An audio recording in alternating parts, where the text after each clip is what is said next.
Muy buenas tardes, un saludo al Bonjour, misionero mes Miguel Bermúdez salutations au Marín missionnaire Miguel y Belmoes a todos los Marin ministros y et à tous les hermanos y hermanas ministres en los et frères et diferentes sœurs dans les países différents pays y todos los que están et conectados a tous través d'entre del vous qui sont satélite connectés au Amazonas y travers el du satellite satélite Amazonas Eutelsat et du 8. satellite Eutelsat Hoy 8, viernes 16 de aujourd'hui agosto de este vendredi año 16 août 2024. 2024. Buscamos en Nous Efesios cherchons Éphésiens, capítulo 6, chapitre verso 6, 10 en adelante, donde verset nos 10 et dice: suivant, où il nous est dit: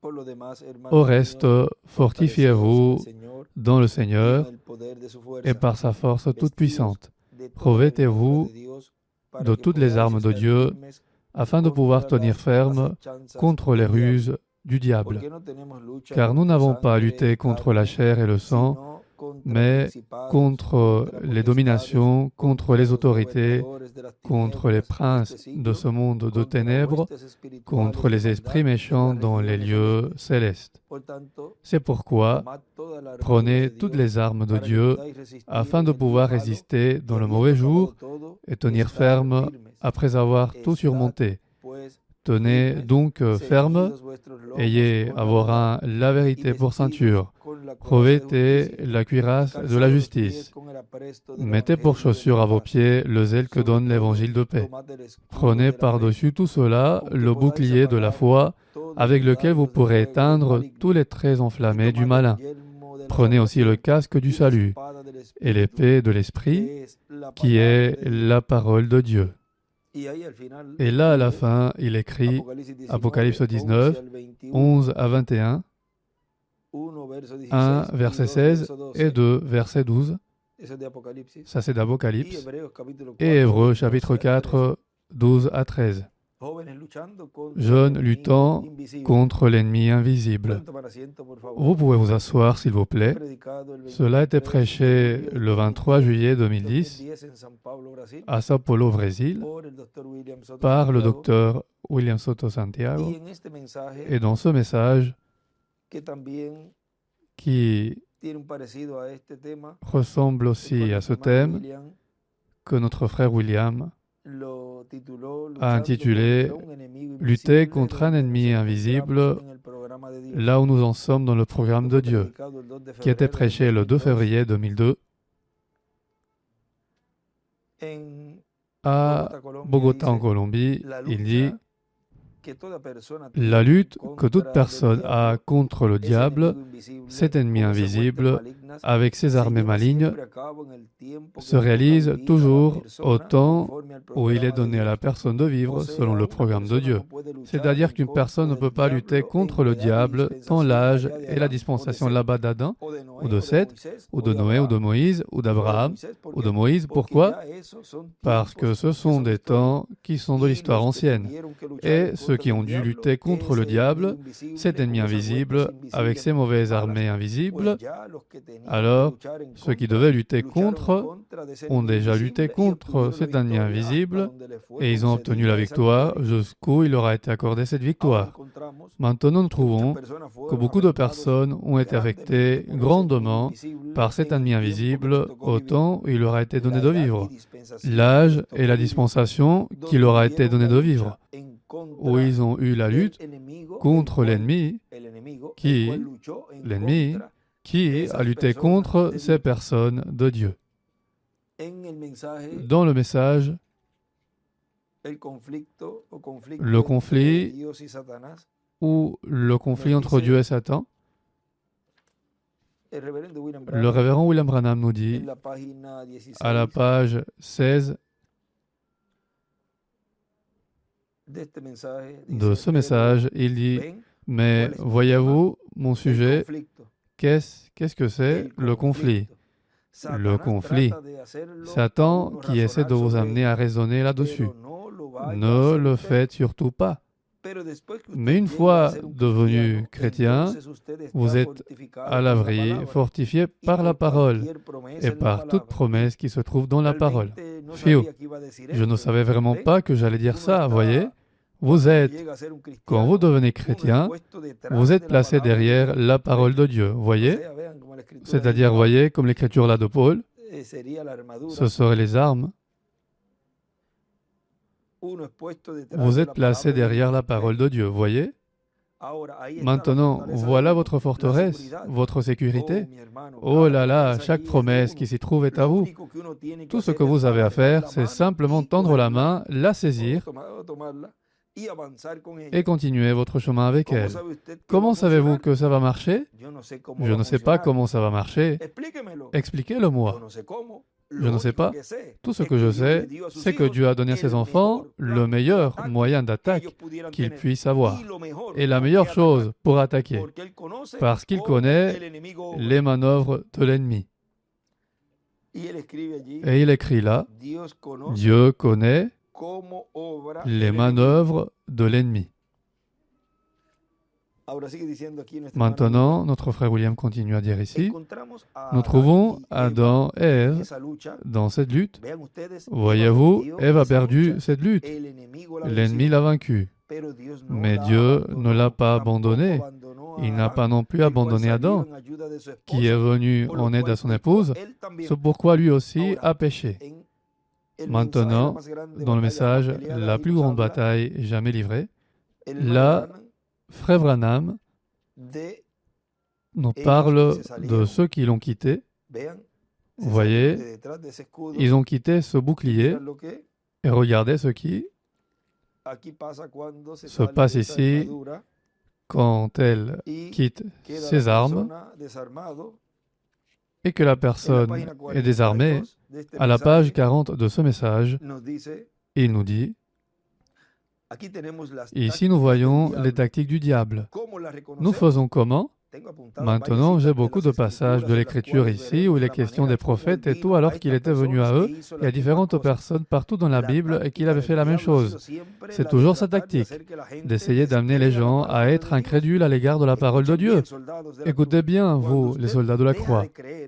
Quand vous êtes incrédules à l'égard d'une seule parole de la Bible écrite de Dieu, vous êtes désarmés. Tu crois, ma petite? Vous êtes désarmés, vous capitulez, espèce de méduse. Revêtez-vous de l'armure complète de Dieu. Amen. Nous sommes en bataille. Ce que Dieu a dit est vrai. Toute parole d'homme est un mensonge. Voyez? Mais dès que vous êtes séduit et qu'il vous amène à écouter une seule chose, c'est sa tactique. Vous êtes désarmé. Là, vous êtes désarmé, il le souligne, toute cette phrase. Et au début de ce paragraphe, à gauche, il écrit « tactique ». Combien de choses est-ce qu'il a fallu qu'Ève écoute? Une seule. Déjà là, elle était désarmée. Qu'est-ce que le diable a fait? Tout de suite, il est entré par sa pensée dans son esprit. Et c'est là qu'elle a été pervertie. Pas vrai? Elle a été pervertie dès l'instant qu'elle a été désarmée, quand elle a été incrédule à l'égard de la parole de Dieu. Bien, ici nous voyons cette tactique. Les soldats de Dieu ont reçu l'ordre de se revêtir de l'armure complète de Dieu.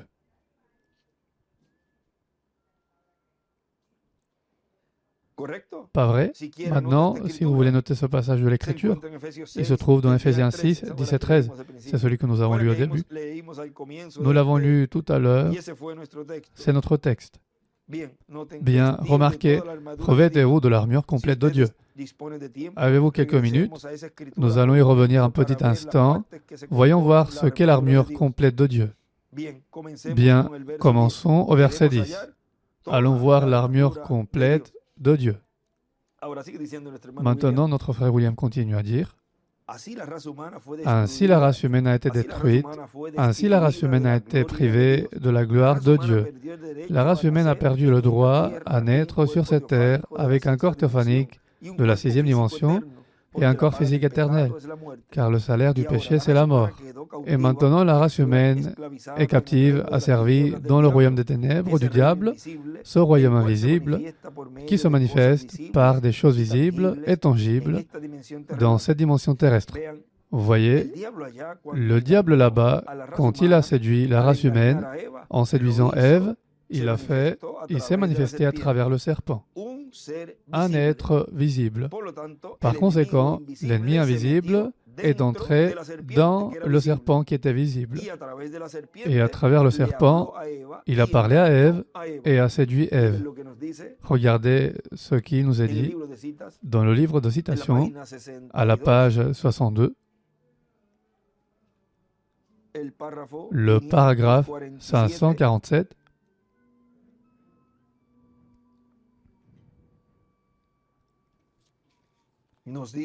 nous dit, la page 62, paragraphe 547 dit, ce qu'on attend ici, un démon est presque inoffensif, à moins qu'il ait quelque chose dans quoi agir. Et il écrit en haut, le diable ne peut pas faire de mal s'il n'a personne avec qui travailler. Et à droite, il écrit le serpent, Caïn, Judas, l'antichrist, la bête, tout cela vers le bas. Apocalypse 12, 1 à 17, 17, 1 à 18, 19, 19 à 21, 20, verset 1, 20, verset 8, 20, écrit-il aussi, et 13, verset 1. Je répète cette colonne du côté droit de ce paragraphe-là. Le serpent, puis il écrit Caïn, puis il écrit Judas, puis il écrit l'antichrist, puis il écrit la bête. Et les Écritures que je vous ai lues. Apocalypse 12, 1 à 17, 17, 1 à 18, 19, 19 à 21, 20, verset 1, 20, verset 8, 20 tout seul, c'est-à-dire sans verset, 13, verset 1. Il est dit encore, il le faut, vous vous souvenez de ces démons qui ont été chassés de Légion, ce qu'ils avaient, ils voulaient encore faire des mauvais coups, alors ils voulaient entrer dans les pourceaux. Donc, les démons doivent avoir quelque chose dans quoi agir, quelqu'un à travers qui agir. Et c'est ce que Dieu fait lui aussi. Il doit nous avoir, nous. Il compte sur nous pour agir à travers nous. Vous voyez, tout comme Dieu agit par des êtres humains, le diable, Satan, agit aussi par des êtres humains. Il écrit là-haut, la tête a besoin d'un corps pour agir. Notre frère William continue à dire, le diable ne peut rien faire s'il n'a personne à utiliser. Par conséquent, pour pouvoir lutter contre l'ennemi invisible, l'ennemi de Dieu invisible, qui, par conséquent, est l'ennemi de tous les enfants de Dieu, nous devons surveiller les instruments à travers lesquels le diable veut faire du mal aux enfants de Dieu. Il y a un endroit où il dit, voyons si c'est là, 524 de citation, parce qu'il dit là, l'ennemi des enfants de Dieu, c'est, ou l'ennemi de Dieu, c'est l'ennemi des enfants de Dieu. Oui, à la page 60, paragraphe 524, il nous a dit, le diable n'a aucune emprise sur nous, il ne peut même pas nous détruire. Quand cette tente est détruite, car si cette tente où nous habitons sur la terre est détruite, nous en avons une autre qui nous attend déjà. Il ne peut pas nous faire de mal, car tout ennemi que nous avons est ton ennemi, car nous sommes à toi. Et là à gauche, il dessine une étoile de David. Maintenant, notre frère William continue à dire, et il faut être toujours sur la défensive pour éviter que le diable fasse du mal aux enfants de Dieu. Ici dans le message, encore une fois seulement, Seigneur, à la page 33, il nous a dit, laissez-moi dire ceci, mon ami. Vous feriez mieux de détruire votre ennemi avant que votre ennemi vous détruise. Là, frère William écrit à gauche, détruire l'ennemi. Et dans la partie de derrière, il écrit aussi, détruisez votre ennemi avant qu'il vous détruise. Voyons ici aussi,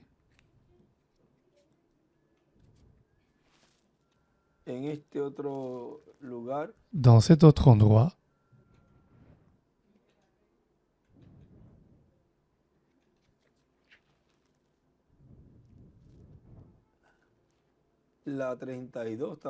la 32 aussi, regardez ici, le paragraphe, c'est le 137, il est dit, regardez ces fibres de ce même message, encore une fois seulement, Seigneur, alors que ces fibres commencent à se resserrer, laisse-moi mourir avec eux, je suis né pour les détruire. Dans « je suis né pour les détruire », il le souligne, il l'entoure comme ça et il le souligne, laisse-moi mourir avec eux. Il écrit à gauche, Samson, et ses fibres, ses muscles s'étaient resserrés, ses gros muscles avaient reçu la force. Là à gauche, il écrit encore une fois, Seigneur. Le Saint-Esprit a commencé à se mouvoir sur lui et il a tordu cette pierre avec sa forte puissance et elle est tombée. Tout ce dont nous avons besoin, c'est une prière sincère. Encore une fois, Seigneur. Et là, il le souligne beaucoup. Et il dessine une pierre angulaire et la flèche vers la pierre angulaire. Là où il dit, encore une fois, Seigneur. Maintenant, voyez,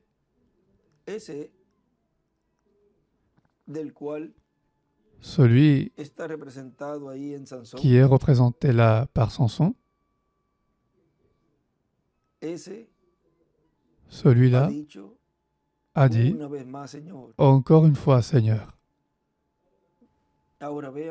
Maintenant, voyez comment Apocalypse 11 est montré dans toute l'histoire biblique, dans les différents prophètes, comment ils ont été, eux, des instruments de Dieu pour réaliser en chaque temps, au temps où Dieu les a envoyés, faire l'œuvre en ce temps, mais ils montraient aussi ce que serait la première venue du Seigneur et aussi sa seconde venue. Maintenant, regardez la chose importante là.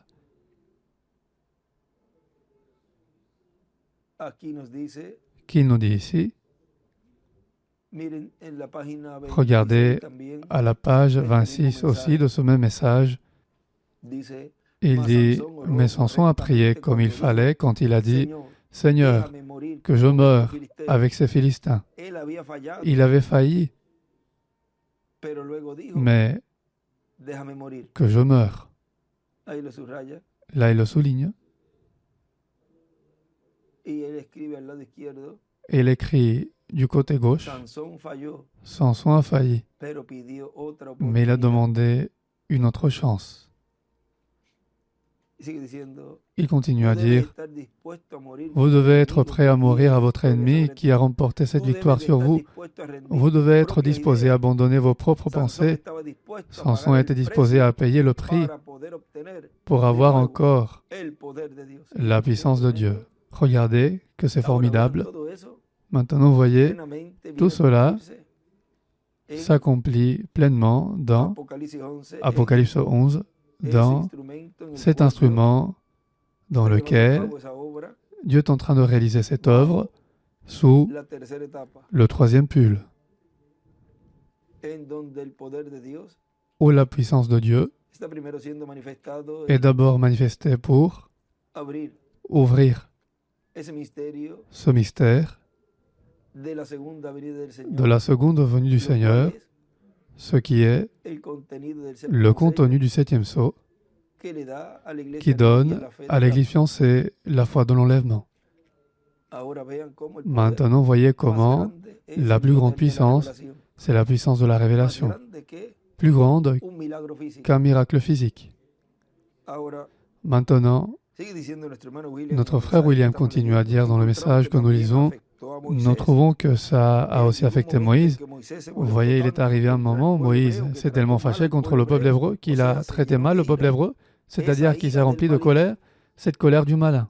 Et il a frappé le rocher 2 fois, alors que Dieu lui a dit, parle au rocher. Et il donnera de l'eau pour le peuple et pour ses animaux aussi. Quand la personne se remplit de colère, rappelez-vous, l'ennemi invisible, loin de colère. Et si vous ne vous en rendez pas compte et que vous ne vous arrêtez pas, que va-t-il arriver? L'ennemi va vaincre à ce moment-là. Et vous allez commettre une erreur, comme c'est arrivé au prophète Moïse, un prophète dispensationnaire. Et la lamentation vient après. Ah, mais j'ai fait ça, je me suis rempli de colère, là le diable en profite et oint cette personne de colère, elle ne s'en rend pas compte. Si la personne ne s'en rend pas compte et qu'elle ne s'arrête pas, comme il dit là, et qu'elle ne réfléchit pas, attends, mais ça appartient pas à Dieu, je suis fâché, je suis rempli de colère, il vaut mieux que je me calme, je vais au coin chanter, prier, attendre que tout passe avant de commettre une erreur et de faire quelque chose dont je devrais me repentir après, comme c'est arrivé à Moïse. Après, lui, par moments, il lui disait, « Je te prie de me laisser passer de l'autre côté. » Et à un moment donné, il lui a dit, « C'est assez, ne me parle pas de cette affaire. » C'était déjà une affaire terminée pour Dieu, ce que Moïse a fait. S'il n'a pas été permis à Moïse d'entrer à cause de cela, un messager dispensationnel, c'est-à-dire que nous devons faire très attention au tempérament, parce que c'est le tempérament de Moïse qui lui a joué un mauvais tour. Et regardez, il n'est pas entré dans la terre promise. Toute personne qui fait de la même manière est aussi en danger de ne pas passer dans la terre promise du nouveau corps. Nous trouvons aussi le peuple hébreu qui a été libéré par le Saint-Esprit, par Christ, l'ange de l'Alliance. Nous trouvons que le peuple hébreu a été vaincu par le malin quand ils ont adoré le veau d'or. Et ensuite aussi, à d'autres occasions, comme pendant cette fête-là avec les Moabites, ils ont aussi adoré les démons et ils sont entrés dans cette ambiance du royaume des ténèbres, où le diable là les a aussi vaincus. Plus loin, il continue à dire, c'est pour ça que pour les enfants de Dieu, dans le corps mystique de Christ, il est signalé de ne pas faire de jeux étrangers. Parce que si une jeune femme ou un jeune homme, parce que si un jeune homme ou une jeune femme tombe amoureux d'un non-converti, cette autre personne va incliner le cœur du croyant vers une religion païenne ou va le faire sortir complètement de tout le spirituel. Après, on ne va pas la laisser ou on ne va pas le laisser aller aux activités. On va le lui reprocher toujours jusqu'à ce que la personne se fatigue et qu'elle arrête d'aller aux activités parce qu'elle va dire « Voyez, comme je vais aux activités, j'ai des problèmes à la maison. Par conséquent, je vais arrêter d'y aller et fini les problèmes à la maison. » Fini les problèmes à la maison, mais alors elle les a avec Dieu, qui sont pires, comme le peuple hébreu les a eus et comme le roi Salomon les a eus. Donc, pour éviter ces problèmes, Paul vous dit de ne pas faire de jeux étrangers. Le croyant, alors, il doit tomber amoureux d'une croyante. La croyante doit tomber amoureuse d'un croyant. Et le croyant se marier avec une croyante, pas avec un incroyant. Et regardez, dans 1 Corinthiens, chapitre 7, parce que vous voyez, si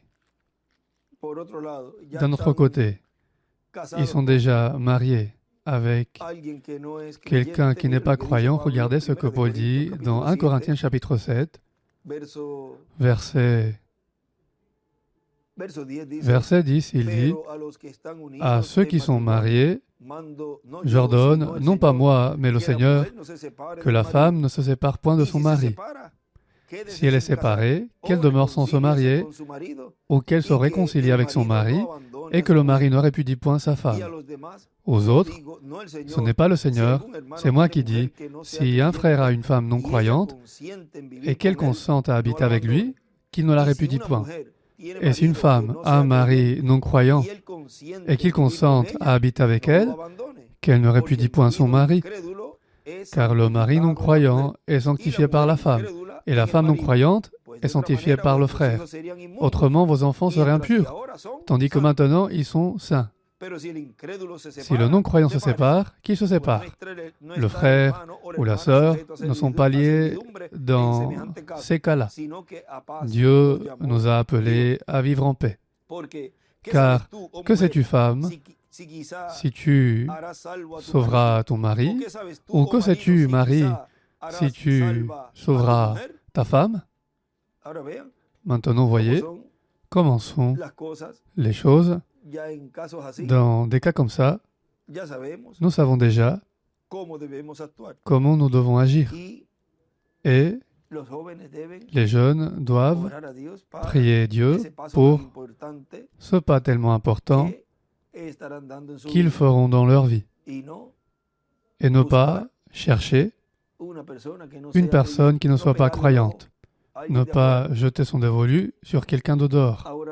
Maintenant, il continue à dire ici, car qu'y a-t-il de commun entre le temple de Dieu et les idoles? Rien. Par conséquent, le peuple de Dieu est un peuple séparé par Dieu, un peuple saint, mis à part par Dieu. Par conséquent, il ne doit pas se mélanger avec ceci, il ne doit pas se mélanger avec tout ceci que l'ennemi invisible de Dieu fait en utilisant des instruments qu'il utilise, et ils ne savent même pas qu'ils sont des instruments du malin. Maintenant, nous pouvons voir que dans cette lutte contre l'ennemi invisible, nous devons voir tous les angles sous lesquels l'ennemi invisible se manifeste et opère contre Dieu, et tout le programme de Dieu pour chaque âge et pour chaque dispensation. Et il opère par conséquent contre les fils et filles de Dieu, tout comme il a opéré contre le peuple hébreu, qui, comme peuple ou comme nation, c'est le peuple de Dieu. Voyez comment il a opéré et comment il les a menés à la destruction. La même chose qu'il nous dit dans le message, les douleurs de l'enfantement, il nous dit quelque chose là. Et en ce temps de la fin, regardez, le révérend William Branham dit, à la page 15,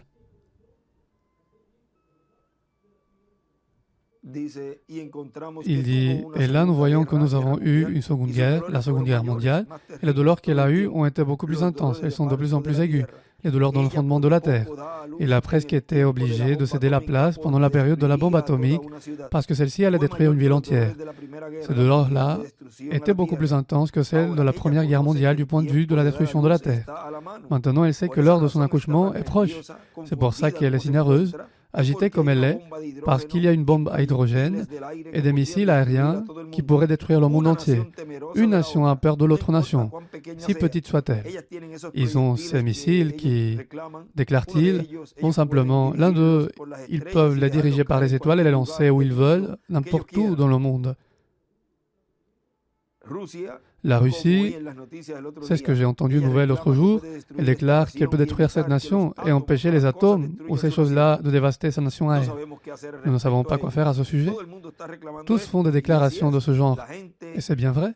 La science des gens a pénétré le grand laboratoire de Dieu, si bien qu'ils vont se détruire eux-mêmes.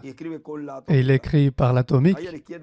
Là à gauche, il écrit un nouveau monde, règne millénaire de Christ, les prémices du royaume, et après le jugement final et la destruction vient la plénitude du royaume, l'éternité. Dieu laisse toujours la sagesse se détruire elle-même. Dieu ne détruit rien. L'homme se détruit lui-même par la sagesse, comme il l'a fait au commencement, en prenant la sagesse de Satan au lieu de la parole de Dieu. Maintenant, elle sait qu'il faut qu'elle cède la place. Elle ne veut pas tenir le coup. Je crois que la Russie détruirait cette nation-ci aujourd'hui si elle pensait qu'elle pouvait la détruire, mais tout en se préservant. N'importe laquelle de ces petites nations pourrait le faire. Seulement, elles ont peur parce qu'elles savent que ce monde ne peut pas rester sur son orbite dans de telles conditions. Alors le monde sait que les douleurs de son enfantement sont tellement intenses qu'elle ne peut pas faire autrement que céder la place. Il va y avoir une nouvelle naissance, un nouveau-né, bientôt. J'en suis reconnaissant, j'en ai assez de celui-ci. Et nous aussi, là nous désirons là que vienne ce nouveau royaume de paix, d'amour et de bonheur. Il écrit du côté gauche, vers le haut, l'homme se détruit avec la sagesse de Satan. Maintenant, notre frère William continue à dire ici, maintenant nous pouvons voir que dans cette lutte contre l'ennemi invisible, nous devons savoir où nous en sommes dans le programme divin pour ne pas livrer une bataille qu'on a déjà livrée depuis longtemps. Nous devons livrer la bataille correspondant à ce temps de la fin, qui correspond au temps de l'âge de la pierre angulaire dans ce chevauchement dispensationnel. Et c'est dans ce chevauchement dispensationnel où Christ vaincra le malin, l'ennemi invisible de Christ, tout comme il l'a vaincu il y a 2000 ans sur la croix du Calvaire. Pour ce temps de la fin, une grande bataille est prophétisée, où il y aura une pression. Mais Christ va obtenir la grande victoire dans l'amour divin, tout comme l'ennemi invisible de Dieu aura son instrument, et aux côtés de cet instrument, d'autres personnes qui seront avec cet instrument de l'ennemi en train de lutter contre Christ et son Église. Christ aura un instrument, le messager du dernier jour. Et à ses côtés, il aura de merveilleux ouvriers, collaborateurs, travaillant dans l'œuvre de Christ pour obtenir la grande victoire dans l'amour divin. Voyez, et nous nous sommes déjà identifiés comme étant ces ouvriers, ces collaborateurs, ces instruments qui seraient main dans la main avec cet instrument qui, lui aussi, s'est identifié à cette grande victoire dans l'amour divin. C'est-à-dire que le groupe avec l'instrument à travers lequel Dieu est et sera en train d'agir, nous sommes identifiés comme étant du côté de Dieu pour être ses instruments pour obtenir la grande victoire dans l'amour divin. Une grande confrontation va venir, mais une grande victoire dans l'amour divin est déjà prophétisée. Regardez à la page 92, paragraphe 800, voyons là, du livre de citation, le révérend William Branham nous dit dans cet extrait du livre de citation, qui est un extrait du 4e sceau, il nous dit, et à présent, elle est entre ses mains, une femme va diriger la nation, Jézabel. Mais souvenez-vous, du temps de Jézabel, quelqu'un ne s'est pas gêné pour leur dire ce qu'il en était. Maintenant, regardez bien où il les rassemble des 4 coins de la terre. Ils se rassemblent maintenant pour la confrontation. La confrontation se fera à Armageddon, selon la parole sur le cheval de couleur pâle, avec celui qui le monte, qui porte le nom de la mort, l'Antichrist. Il écrit à droite Armageddon vers le haut, et en haut il écrit Apocalypse 19, 11 à 21, et 17, 8 à 18. Écoutez, l'Antichrist, la première dénomination. Ça, c'est incontestable. Avec sa Jézabel, une prostituée quant à la parole, avec ses filles à elle, qui l'accompagnent, les protestants, ils se rassemblent maintenant dans l'unité. Maintenant, dans Apocalypse 19, il n'y a pas seulement lui qui se prépare, mais Christ aussi se prépare à le rencontrer. Le combat s'annonce chaud et acharné. Christ, dans Apocalypse 19, Christ rassemble les siens, pas des 4 coins de la terre, parce qu'il n'aura qu'un très petit reste. Et là, à droite, il dessine une pierre angulaire et il écrit « reste ».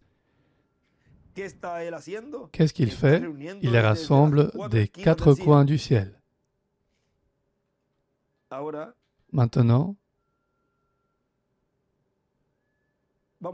continuons là. Demain soir, on va obtenir les âmes sous l'autel et vous allez voir si c'est vrai ou pas. Demain soir, on va prendre les âmes sous l'autel et vous allez voir si c'est vrai ou pas. Des quatre coins du ciel sur un cheval blanc comme neige. Ceux qui sont avec lui montent des chevaux blancs aussi et ils sont appelés les élus avant la fondation du monde. Amen. Et ils sont fidèles à la parole par leur choix à eux. Remplis de la stimulation du vin nouveau et de l'huile, ils n'arrêtent pas leur course, ils vont à sa rencontre. Ils savent que les tonnerres ne vont pas tarder à introduire cela pour nous. Et il écrit à droite, vers le haut, les tonnerres. Nous voyons ici la vie et la mort qui en arrivent à la lutte finale. Le cheval blanc de la vie véritable. Le cheval de couleur pâle des credos mélangés. Il voit la chose qui en arrive à la vraie confrontation. Voilà Satan avec les quatre coins de la terre, avec ses protestants et avec ses catholiques, et tous ensemble, ils s'avancent pour le combat d'Armageddon. Très bien. Et à droite, il écrit vers le haut, Armageddon. Très bien. Et voilà Jésus qui descend du ciel avec les saints ressuscités, la parole confirmée. Je l'ai dit, si Dieu parle ou vous envoie, il appuie ce que vous dites. Remarquez, si vous êtes un ambassadeur du ciel, le ciel tout entier est derrière vous. Et là, à gauche, il est écrit, si vous êtes un ambassadeur du ciel.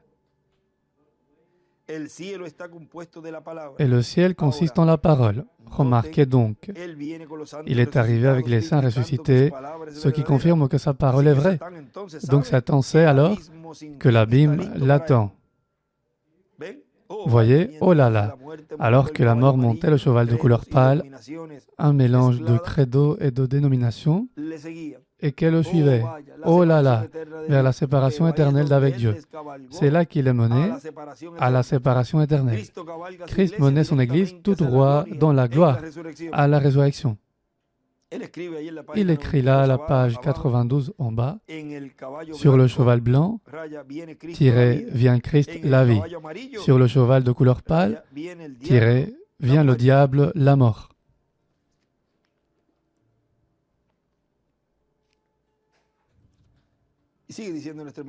Et notre frère William continue à dire, maintenant, c'est en utilisant l'épée à deux tranchants, la parole, que nous obtiendrons la grande victoire dans l'amour divin. Christ a vaincu le diable avec la parole. Il est écrit. Par conséquent, cette épée est l'épée qui est arrivée dans la main du révérend William Branham. Et ensuite, il a dit, voyez, maintenant, allons à la 102 du livre de Citation, paragraphe 880. Il est dit, mais que l'Église ici et l'Église à venir sachent cela. Et là, il dessine après, ici, il dessine la partie d'en bas des âges.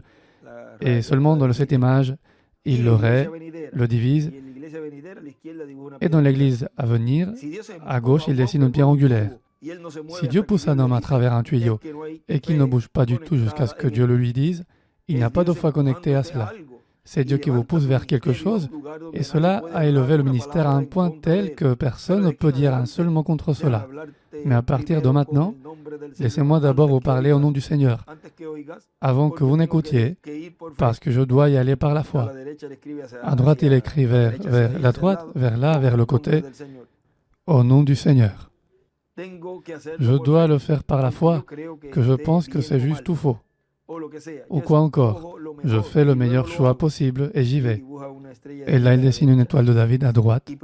Et assurément, si cette chose formidable en soi est ce qui produira et fera s'accomplir la victoire formidable dans l'amour divin. Et à gauche, il dessine une pierre angulaire et il écrit « amour » et c'est le verbe avant l'adverbe. C'est alors l'amour divin qui est Dieu. Voyez-vous? Et alors, il faut l'amour de Dieu pour se précipiter là-bas sur la ligne de front et se tenir dans la brèche pour les gens. En haut, il écrit la victoire de l'amour divin, l'Église ici, et c'est l'avenir. Maintenant, notre frère William continue à dire, voyez, et cette épée, c'est le troisième pull. Je pensais que nous avions terminé, mais nous avons besoin de lire ceci. Nous avons déjà vu que l'épée à deux tranchants et l'épée du roi, la parole. Et maintenant, dans le livre des Sceaux, page 568, au début, il dit, priant, le révérend William Branham dit, « Je te prie de m'aider, permets que je sois fidèle et honnête et sincère, afin que je puisse porter le message aussi loin que j'ai été destiné à le porter. Et quand viendra le moment où je devrai me reposer, quand j'arriverai au fleuve et que les flots commenceront à m'emporter, ô Dieu, permets que je puisse remettre cette épée à quelqu'un d'autre qui s'en servira avec honnêteté, qui portera la vérité. » Regardez cette page 568. C'est là qu'il écrit, à gauche, il écrit l'épée du roi, la remettre à quelqu'un d'autre. Et des points d'interrogation là. Et il écrit aussi au-dessus de remettre cette épée à quelqu'un d'autre qui s'en servira avec honnêteté, qui portera la vérité. Là, il écrit Moïse et Élie, l'ange de Jésus. Je crois que dans celui-ci, voyons ici aussi, de cette page 568, là aussi il écrit, avant Moïse et Élie, là il écrit la parole à Moïse et Élie, l'ange de Jésus. Notre frère William continue à dire, c'est pourquoi faire l'épée, la parole, pour porter la vérité, le message, partout. Et il doit s'en servir avec honnêteté. Prononcer la parole véritable pour que Dieu puisse faire l'œuvre correspondant à ce temps de la fin. C'est avec cette épée que Christ vaincra l'Antéchrist. C'est l'épée qu'il place dans la main du vainqueur du dernier jour pour qu'il puisse obtenir cette grande victoire dans l'amour divin. Et cette épée manifestée, c'est le troisième pull. Voyez comment Dieu aurait, au milieu de son Église, ce vainqueur avec cette épée qui vaincra l'Antéchrist. Parce que Dieu ne fait rien si ce n'est par ses instruments, ses prophètes.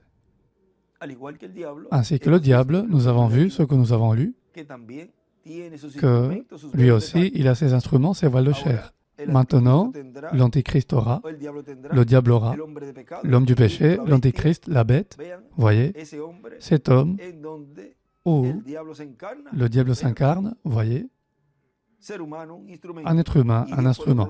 Et Dieu d'un autre côté, ça c'est à la page 171, là il explique, il le dit, frère Branham, et d'un autre côté, le Saint-Esprit monte et redescend dans un homme de chair. Là vous avez ce vainqueur avec cette épée, avec laquelle il vaincra l'Antéchrist. Et cette épée, voyez, est placée dans la main de ce vainqueur. Il peut ainsi obtenir, et il obtiendra, la grande victoire dans l'amour divin. Où ça, dit-il là, au troisième pull. Il continue à dire, maintenant nous pouvons voir pourquoi nous obtiendrons la grande victoire dans l'amour divin promise pour ce temps de la fin à l'Église du Seigneur Jésus-Christ. Et ainsi, dans cette lutte contre l'ennemi invisible, dans l'étape correspondant à ce temps-ci, nous obtiendrons la grande victoire promise pour ce temps de la fin. Et ce que nous avons vu en partie manifesté dans le révérend William Branham, nous le verrons manifesté dans toute sa plénitude quand la pression viendra. C'est ça qu'il nous dit là au début de la page 119, c'est-à-dire au début de ce paragraphe, où il dit là, notre frère Branham dit,